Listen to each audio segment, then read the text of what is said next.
स्वतः आपल्या महामंडळाचे उपाध्यक्ष व्यवस्थित संचालक माननीय सन्माननीय जंगी साहेब, त्याचप्रमाणे आपले सन्माननीय श्री सत्कारमूर्ती तथा आपले महाव्यवस्थापक कर्मचारी वर्ग खात्याचे माननीय मुख्य अधिकारी माननीय गायकवाड साहेब आणि या सत्कारासाठी आपण उपस्थित राहिलेले सर्व अभिवृद्धी कार्यालयाचे कर्मचारी खात्याचे सर्व कर्मचारी वर्ग बंधू आणि उपस्थित माझ्या सर्व सहकारी मित्र, मी जास्त वेळ घेणार नाही, परंतु सर मला ह्या निमित्ताने बोलायची संधी मिळेल तरी मी थोडीशी 2 मिनिटं जास्त घेतो.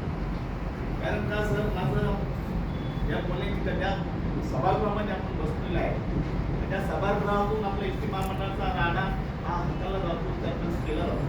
आपली ही एस टी ही मुळात जनसेवेची असलेली एस टी महामंडळ आहे आणि हा एस टी महामंडळ हे थोडं तितके नव्हे तर मग 75 वर्ष पूर्ण 76 वर्षामध्ये आपण खेड्यापासून तालुक्यापासून जिल्ह्यापासून ग्रामीण आणि राजधानीच्या पर्यंत सर्वांची जनतेची सर्वसामान्य जनतेचं काम करणारी आपली जनसेवा करणारी आपली संस्था आहे. या 75 वर्षामध्ये मी बघितलं तर मी एक कर्मचाऱ्याचा मुलगा असेल, मला आज आनंद का वाटतो पण माझे वडील आणि मी माझं 75 वर्षामध्ये मला 70 वर्ष माझ्या ह्याच्यात आहे.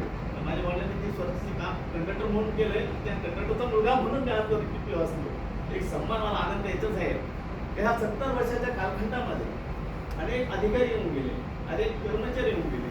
त्यांचा ह्या एस टी महामंडळाचे आपली 48 होईल नंतर ते पुन्हा आपली एस टी चालू आली, त्याच्यानंतर आज बोलता 15,000 गाड्या आहेत. या वाढीव लेखामध्ये त्या अंतिम परिस्थितीमध्ये आपण वाढत घेऊ, त्याच्यामध्ये सगळ्यांचं योगदान आहे, त्याबद्दल मला आनंद आहे.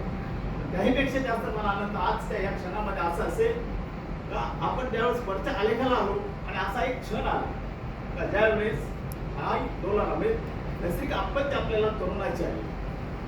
मित्रो, आपण बोलता आपण 75 लाख प्रवासी त्यांनी वाहतूक करीत असताना नैसर्गिक आपत्ती झाली, कोरोना आला आणि आपला व्यवसाय ठप्प झाला, जगता जाम झाला. एसटीच्या 75 वर्षामध्ये अशी आपत्ती कधी आलेली मला दिसली नाही.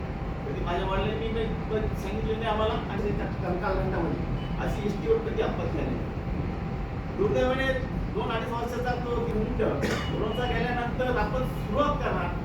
दुर्दैवाने श्रमिक संघटनेचा का असंतोषाचा ऍक्च्युअली पुन्हा कर्मचाऱ्यांकडून 6 महिन्याचा तो संपाचा कालावधी आपण बघितला. एसटी असं कधी झाली नव्हती. त्यावेळेस असे संख्या निर्माण झाली. ही संस्था आपली छोटी नाही. मी नेहमी म्हणत असतो आपली संस्था छोटी नाही.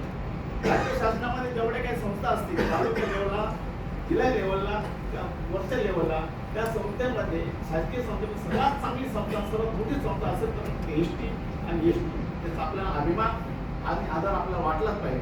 कारण आपला तालुक्या पालकवर एक संस्था जरी कुठली घेतली शासकीय, आपल्या इथं मनुष्यबळ प्रत्येक डेपो आपल्या 450 आहे. आपल्या 450चा एकही शासकीय संस्था पंचायत समिती नाही, नगरपालिका नाही, एखादी कुठली शासकीय संस्था सुद्धा असा एक उपक्रम या ठिकाणी आहे. अशा संस्थेत कोलॅप्स होती का काय असं वाटायला लागलं. कारण ही आपत्ती आपल्याला आल्यानंतर ही कोलॅप्स झाली तर आपले 1,10,000 कर्मचाऱ्यांचे संसार उघडे पडले असते, त्याच्यावर आधारित असलेले इतर जे आहेत ते सुद्धा उघडे पडले असते.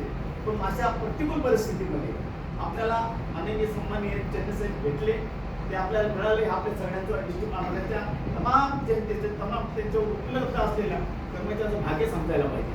त्यांच्या कुशल नेतृत्वाने आणि त्यांच्या कुशल नेतृत्वाला आपल्या गायकवाड साहेबांसारखी लोकांची साथ मिळाल्यामुळे आपण ह्या प्रतिकूल परिस्थितीमध्ये एसटीला आपल्याकडे भीतीची अवस्था सुद्धा न्यायला सुरुवात केली. मला चांगलं आठवतं आपल्याला आपण ज्या सभागृहामध्ये बसून ते सभागृह आहे तिथं आपल्याला छत्रपती शिवाजी महाराजांचं प्रतिमा लावली आहे. आज छत्रपती शिवाजी महाराजांचं आपण त्या नाव जरी काढलं रोमामध्ये आपल्याला एक आदर्श निर्माण होतो. त्याचं केवळ काय त्यांच्याकडे असलेलं विविध कौशल्य जरूर असेल, पण कुशल व्यवस्थापन कौशल्य त्याच्याद्वारे आपलं सुराज्य निर्माण केले. आणि ह्या कुशल व्यवस्थापनाच्या जीवावर सुद्धा आपल्या माननीय सन्माननीय चंद्र साहेबांच्या जीवावर, त्यांच्या कार्यपद्धतीवर, त्यांनी दिलेल्या आखून दिलेल्या योजनानुसार आपल्याला उचित अवस्था एस टी महामंडळाची यायला येईल याबद्दल मी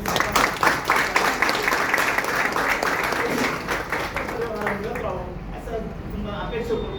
त्याचप्रमाणे पुढील आयुष्य गायकवाड साहेब आणि संजय साहेबांना सुखाचं समृद्धीचं आणि आरोग्यदायी राहू अशी मी तमाम आमच्या कर्मचारी वर्गावरती